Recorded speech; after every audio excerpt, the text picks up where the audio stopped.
recording by Rajiv Rocks.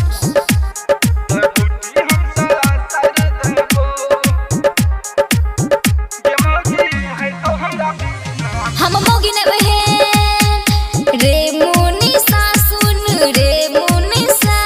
हम मोगी ने एहन तू सोचे छी जेहन नहीं चलबे रे कुचाइलो एलो सैया के घर लगे छरे बड़ा डर बंद कैलो यार के फाइलो हम मोगी ने एहन तू सोचे छी जेहन नहीं चलबे रे कुचाइलो एलो सैया के घर लगे छरे बड़ा डर बंद कैलो यार के फाइलो ये मोगी है तो हमरा बिना बेदरवा त पीठी हम सर देबो ये मोगी है तो हमरा बिना जे छोड़बा त घुटी हम सर देबो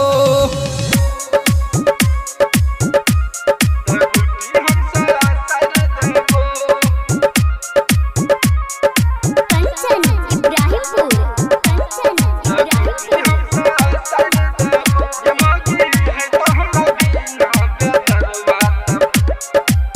जहिया से गेलिए मोगी हम पंजाब गे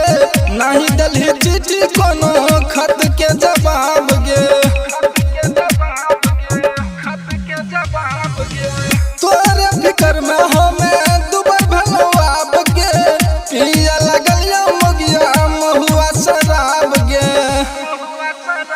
कर छी झूठे सक एना कहूं बक बक रख हमरा पर भरोसा आये पैसा कमाए अपन बॉडी बनाए खाए इडली चाउमीन डोसा कर छी झूठे सक एना कहूं बक बक रख हमरा पर भरोसा आये पैसा कमाए अपन बॉडी बनाए खाए इडली चाउमीन डोसा ये मोगी है तो हमरा बिना बेदरवा त घुटी हम सर देबो ये मोगी है तो हमरा बिना जे छोड़बा त पीठी हम सर देबो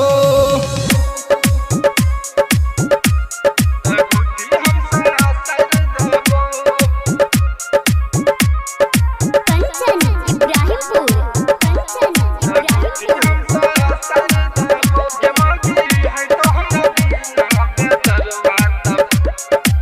सबके करे छे मोगी निक निक बात गे ताहू करे छी किया हमरा से विवाद गे जीवन गुजर तो तोहर हमारे जे साथ गे करन मोगिया अभिनंदन से घात गे